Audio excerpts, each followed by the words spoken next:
The eyes of the mask were glowing with a red light, and his reflection seemed to smack back at him. The face in the mirror wasn't his.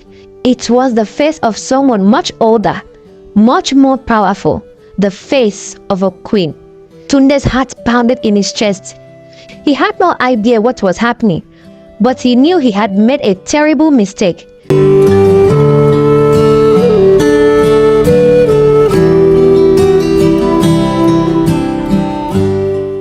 Tunde was a curious boy who loved exploring the bustling markets of his village, Kibibi. Every week, he would walk through the colorful stalls, listening to the chatter of the sellers, the clinking of metals, and the smell of roasted yams and fresh fruits. There were always so many interesting things to see: colorful fabrics, shiny beads, and the stalls filled with fruits and spices. But what Tunde liked most were the strange objects the traveler merchants brought from faraway places. He loved looking at them and imagining the stories behind each one. One bright morning, while his mother was busy buying vegetables, Tunde wandered off to a corner of the market he hasn't visited before. It was quieter there, and the stalls were filled with old dusty items, things that looked like they had been forgotten for a long time. An elderly merchant with a face full of wrinkles sat on one of the stalls, surrounded by all kinds of objects. But one thing caught Tunde's eye immediately: a mask. The mask was carved from a dark wood, with intricate patterns swirling around its surface. Its eyes seemed to stare back at Tunde, almost as if it were alive. There were beautiful drawings etched into the wood, and though it was old, the mask seemed to shimmer in the sunlight. Tunde felt a strange pull towards it, like the mask was calling out to him. The old man noticed Tunde's interest and smiled, showing a toothless grin. "Do you like it, boy?" the old merchant asked, his voice raspy. "Yes," Tunde replied, unable to take his eyes off the mask. "It's beautiful." "This mask is special, boy," the old man said in a low voice. "It holds the spirit of a queen who ruled these lands long ago. It is said that whoever wears this mask will have great power, but with that power comes a terrible curse." Tunde shivered, but his curiosity was stronger than his fear. He asked the merchant how much the mask cost, and to his surprise, the old man shook his head. "For you, young one, it is free. But beware, once you take it, you cannot return it. The mask chooses its owner." Tunde hesitated for a moment, but then, unable to resist, he reached out and took the mask. It felt cold in his hands, almost as if it were made of something other than wood. The old man gave him a final knowing look before Tunde turned and walked away, feeling a strange sense of excitement and dread. When Tunde got home, he showed the mask to his mother, Amina. She was a kind woman, always busy with cooking, cleaning, and taking care of Tunde and his younger sister Zola. When Amina saw the mask, her face grew pale. "Where did you get this, Tunde?" she asked, her voice trembling. "I found it at the market," Tunde said, suddenly feeling uneasy. "An old man gave it to me." Amina took a step back, her eyes wide with fear. "You must get rid of it. That mask is dangerous. It is said to be cursed." But Tunde didn't want to get rid of the mask. He was fascinated by it, drawn with mysterious power. That night, as he laid in bed, he couldn't stop thinking about it. He got up, crept to where he had hidden it under his bed, and took it out. Slowly, he raised the mask to his face and put it on. At first, nothing happened, but then Tunde felt a strange tingling sensation in his body. His heart began to race, and his vision blurred. He could see shadows moving around his room, even though the night was quiet and calm. The mask felt warm now, almost hot, as if it were alive. Tunde tried to take it off, but it wouldn't budge. He tugged and pulled, but it was as if the mask had fused with his skin. Panic set in, and Tunde rushed to the mirror in his room. What he saw made him gasp. The eyes of the mask were glowing with a red light, and his reflection seemed to smack back at him. The face in the mirror wasn't his. It was the face of someone much older, much more powerful, the face of a queen. Suddenly, Tunde felt a voice in his head, a voice that was not his. "I am the queen of the shadows," it whispered. "You have freed me, and now you shall serve me." Tunde's heart pounded in his chest. He had no idea what was happening, but he knew he had made a terrible mistake. The voice in his head grew louder, filling his mind with dark thoughts and strange images. He saw visions of battles, of people bowing before him, of power so great it could destroy the world. But with these visions came a feeling of dread, a sense that something terrible was about to happen. Tunde's hands trembled as he tried again to remove the mask, but it was no use. The mask was stuck, and so was he. The next morning, Tunde woke up exhausted, the mask still on his face. He had no choice but to hide it under a scarf, hoping no one would notice. But his mother did notice. She saw the fear in his eyes, the way he avoided her gaze, and she knew something was very wrong. As days passed, strange things began to happen in Kibibi. The skies darkened, and a heavy fog settled over the village. Crops started to wither, and animals grew restless. People began to whisper about the curse of the Queen of the Shadows, a curse that had not been spoken of for generations. Tunde could feel the Queen's presence growing stronger within him. She was angry, vengeful, and she wanted something that only Tunde could give. But what was it? What did she want? The voice in his head told him to do terrible things, to hurt those he loved, but Tunde fought back with all his strength. He wouldn't let the Queen take control. As the curse tightened its grip on Kibibi, Tunde realized he was running out of time. He had to find the old man who gave him the mask, the only person who might know how to break the curse. But the market was gone, swallowed by the fog, and no one had seen the old man since that fateful day. The air in Kibibi grew heavier with each passing day. The fog that had once been a curious sight now settled like a thick blanket, smothering the village in a chilling silence. The villagers began to talk in hushed tones, casting suspicious glances at one another, fearful of what was happening to their home. Tunde too felt the weight of the fog. It was more than just the physical presence of the mist. It was the unease that crept into his heart, the constant pressure in his chest. He knew the Queen was growing stronger, feeding off the fear and confusion that had taken hold of Kibibi. Tunde spent his nights searching for answers in the dark corners of his mind, trying to piece together the fragments of the Queen's past that flashed before his eyes. The visions were becoming clearer, more vivid, and Tunde realized they weren't just random images. There were memories, the Queen's memories. Through these visions, Tunde learned that the Queen had once been a powerful ruler, feared and respected by all, but her thirst for power had led her down a dark path. She had sought out forbidden magic, using it to strengthen her rule, but it had come at a great cost. The people of her kingdom had risen up against her, cursing her name and sealing her spirit within the mask. Now, after centuries of imprisonment, the Queen was desperate to reclaim her throne. She saw Tunde as a vessel, her way back into the world, and she would stop at nothing to achieve her goal. One night, as the fog grew thicker and the village fell into an uneasy sleep, Tunde decided to seek out the oldest woman in Kibibi, Mama Dahlia.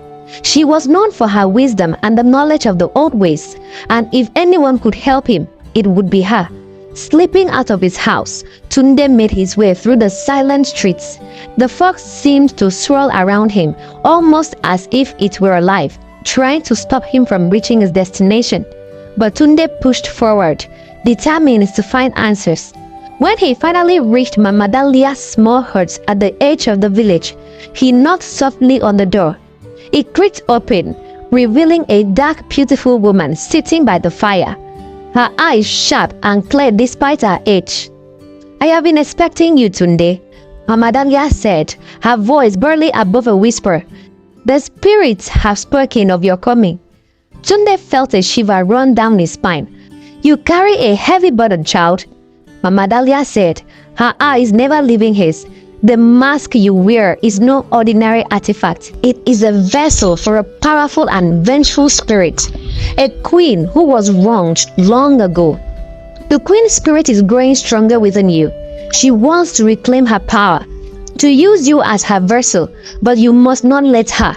If she succeeds, Kibibi will fall, and the curse will consume us all."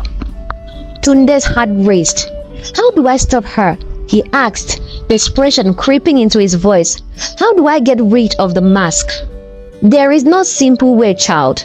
The mask has chosen you, and now you are bound to it. But there is hope. The queen's power is tied to her past, to the wrongs that were done to her. You must uncover the truth of her story. Find out what happened to her, and only then can you find a way to break the curse." Tunde's mind spun with questions, but one thing stood out among the rest. "How do I find out what happened to her?" he asked. "The visions," Mama Dahlia said, her voice firm. "The mask will show you her memories, but you must be careful. The queen will twist them, try to use them to manipulate you. You must see beyond her lies. Find the truth hidden within." Tunde nodded, though he wasn't sure he fully understood. He felt a strange mixture of fear and resolve. The thought of facing the queen's past, of delving into darkness of her memories, terrified him. But he knew he had no choice. If he didn't act, Kibibi would be lost. As if sensing his determination, Mama Dahlia leaned forward, placing a bony hand on his arm. "There is one more thing," she said, her voice grave. "The queen's power is strongest in the place where she was defeated. You must go there. Go to the ruins of her kingdom. Only there can you confront her fully and end this curse." Tunde's breath caught in his throat. The ruins of the queen's kingdom. He had heard stories of that place, tales of an ancient city hidden deep within the jungle, overgrown and forgotten by time. No one who ventured there ever returned. "But how will I find it?" Tunde asked, his voice barely a whisper. "The mask will guide you," Mama Dahlia said, her eyes dark and serious. He nodded, more to himself than to Mama Dahlia. "I will do it," he said, trying to sound braver than he felt. "I'll find the ruins, and I will stop the queen." He stood up, his legs shaky but determined. "Thank you, Mama Dahlia," he said. "I'll do my best." The old woman nodded again. "I know you will, child," she said. "Now go, and may the spirit guide you." Tunde left the hut, stepping out into the thick fog that still clung to the village like a shroud. Tunde began the journey and walked a long way into the abandoned temple. Tunde stood at the entrance of the ruined temple, his heart pounding as he gazed at the ancient stone walls, now overgrown with vines and covered in moss.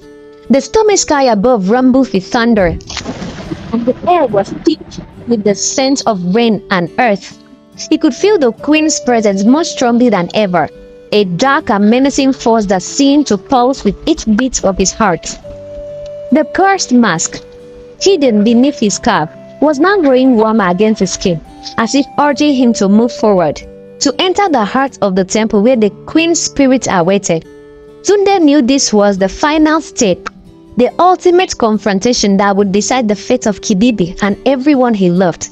He took a deep breath, steeling himself for what lay ahead, and stepping into the darkness of the temple. Inside, the air was heavy and cold, the only light coming from the flickering glow of the mask. The walls were lined with faded carvings and ancient symbols, telling the story of the queen's rise to power and her eventual downfall.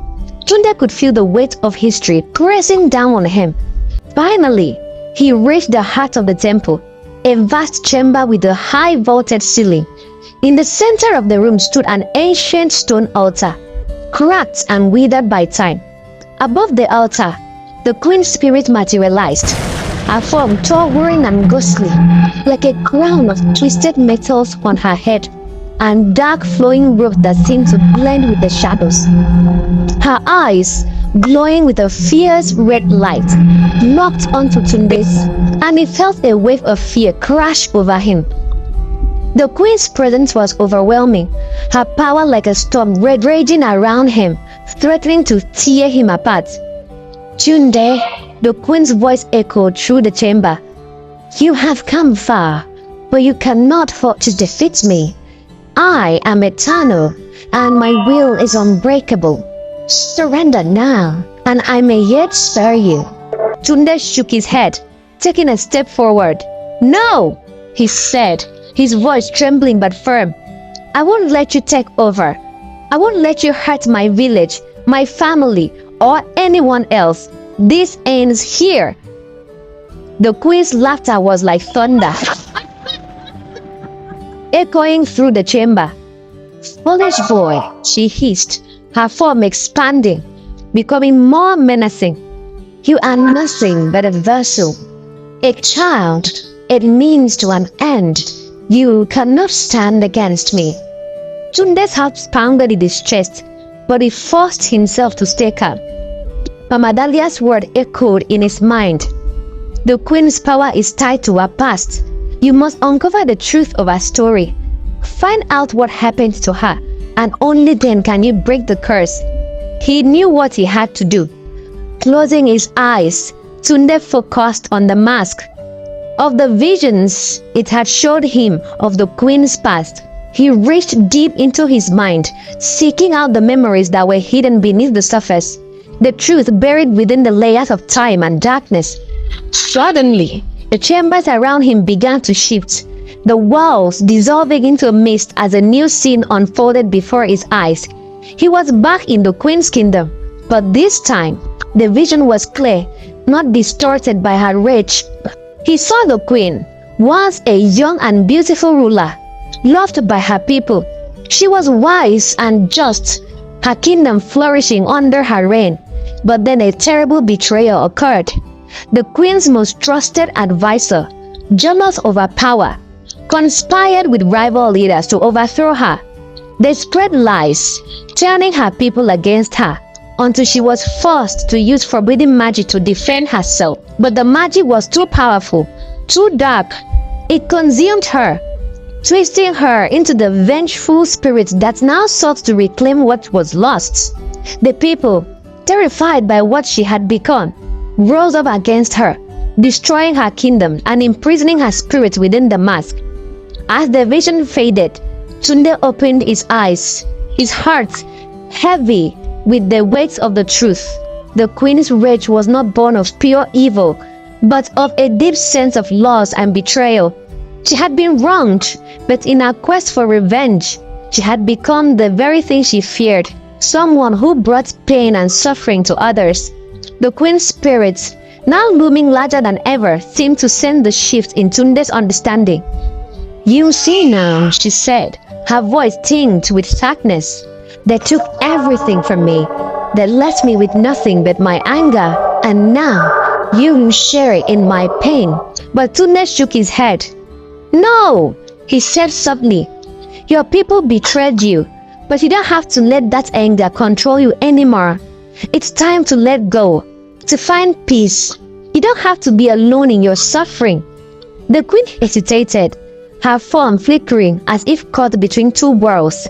The chamber grew quiet, and the storm outside stilling as if waiting for the queen's decision. "You don't have to hurt anyone else," Tunde continued, his voice steady and compassionate. "You can end this. You can choose to let go of the past, to let your spirit rest." For a long moment, the queen was silent, her glowing eyes searching Tunde for something, perhaps the sincerity of his words or the strength of his heart. Then slowly, the fierce light in her eyes began to dim, her form shrinking until she was no longer than a towering figure of darkness, but a woman, tired, sorrowful, and longing for peace. I was so angry," the queen whispered, her voice soft and broken. I didn't want to be alone. I didn't want to be forgotten. You are not forgotten, Tunde said gently. Your story will live on, but it doesn't have to end in pain. You can choose peace. Let your spirit be free. The queen's eyes swelled with tears, and for the first time, Tunde saw the woman she had once been, the kindness and wisdom that had made her a beloved ruler. Slowly, she nodded, a sad smile touching her lips. Thank you, Tunde, she whispered. You've shown me what I could not see. It's time to let go. With these words, the queen's spirit began to dissolve, the darkness lifting from the chamber. The mask on Tunde's face grew cold, its red glow fading into nothingness, and as the queen's form disappeared into a soft golden light, the temple around him began to crumble, the walls and the ceiling collapsing as the ancient structure finally gave way to time. Tunde ran for the entrance, the ground shaking beneath his feet, but he wasn't afraid. He knew the queen's spirit was now at peace, and the curse was broken. As he reached the doorway, the temple collapsed behind him, the last remnants of the queen's power vanishing into the earth. Outside, the storm had cleared, the sky now bright and filled with golden light of the morning sun. The jungle around him was alive with the sound of birds and animals. Oppressive weight of the curse lifted at last. Tunde took a deep breath, feeling the fresh, clean air fill his lungs. He touched his face, realizing the mask was gone, its power finally broken. A sense of relief washed over him, followed by a deep, profound gratitude. He had done it. He had faced the darkness, uncovered the truth, and found a way to bring peace to the queen's troubled spirit. Kibibi was safe, and the curse that had threatened his village was no more. Tunde walked into the village, greeted by cheers and hugs from everyone he passed. And Tunde would never forget the lessons he had learned, the power of compassion, the importance of understanding the past, and the strength that comes from facing your fears.